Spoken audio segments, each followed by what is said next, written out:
Hi guys, it's Amira from Four Hats and Frugal, and I wanted to bust out another ghost story. I actually just finished my other ghost story out of Halloween. If you want to see that, you can click, I guess here, I'll put a box there for it.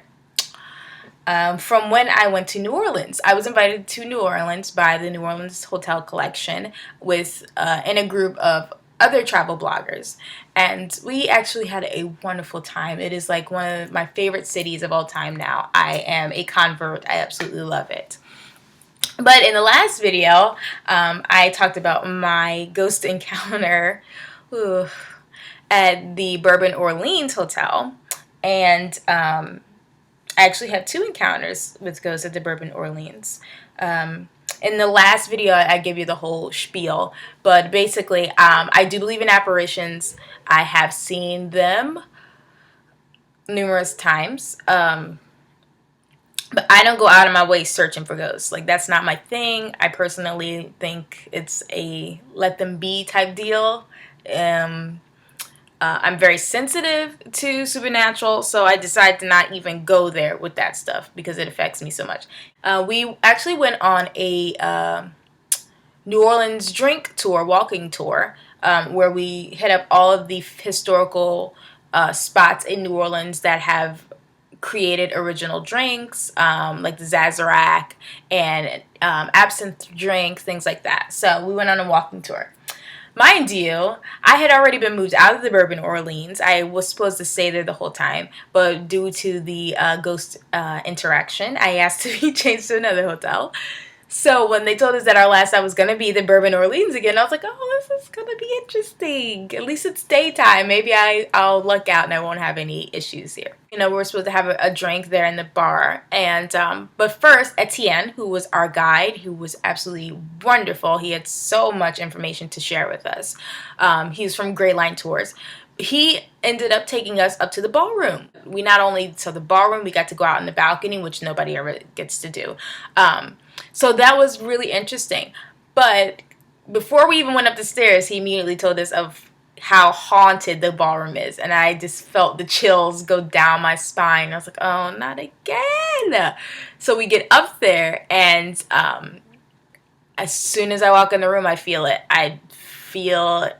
I don't know how anybody, it's very hard to explain how you feel, but for me, I only get, everybody gets the chills on their spine, or, you get the little tingle on your arm, but my hands get very, very hot, and I just kind of feel heavy. I feel heavy when I know there's a spirit near. This is so weird for me to be talking about this. I feel like such a weirdo. Soon as I walked into the room, not even on the stairs, not even outside of the ballroom, but when I walked to that room, I immediately felt it.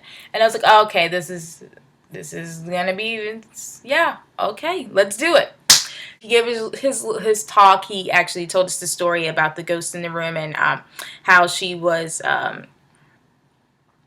think she was Creole, and she was kind of caught in some type of arrangement with a married man. That's something that they did a lot back in the day. You had your wife, and then you had kind of your courtesan, but they didn't call it that in New Orleans.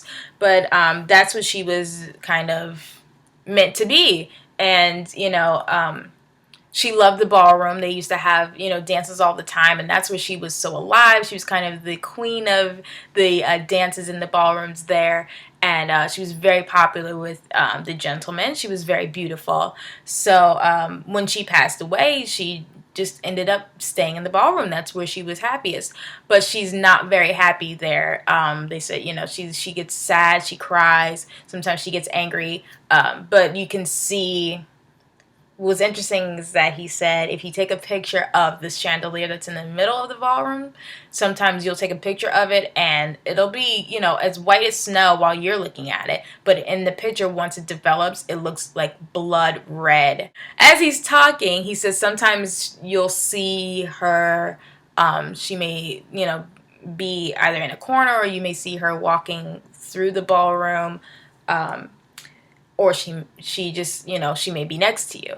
She wasn't next to me, but I did see her very, very clearly in the corner of, oh my god, I'm shaking. Sorry, my leg's shaking. In the corner of the ballroom.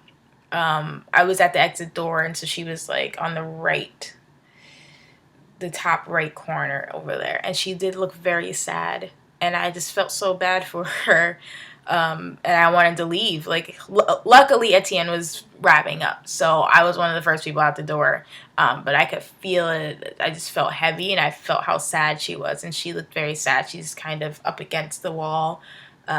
She had a dress.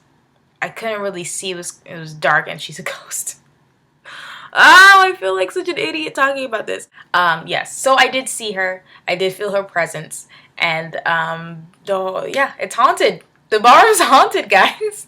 So again, like I said in my last video, if you're into hauntings and you're into seeing ghosts, I would suggest booking your room at the Bourbon Orleans ASAP, because you will have some type of interaction. I won't say for sure, but I mean, that was twice, and I've never been. That was twice that I interacted with ghosts at the Bourbon Orleans.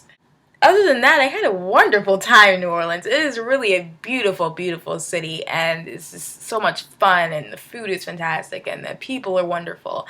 But yeah, I had a ghost thing going on. That's it. So if you guys want more detail on my interactions, hopefully I can pull myself together and write about them. They'll be on my website, fourhatsandfrugal.com, so feel free to pop on over there. And yeah, happy Halloween, guys. Oh.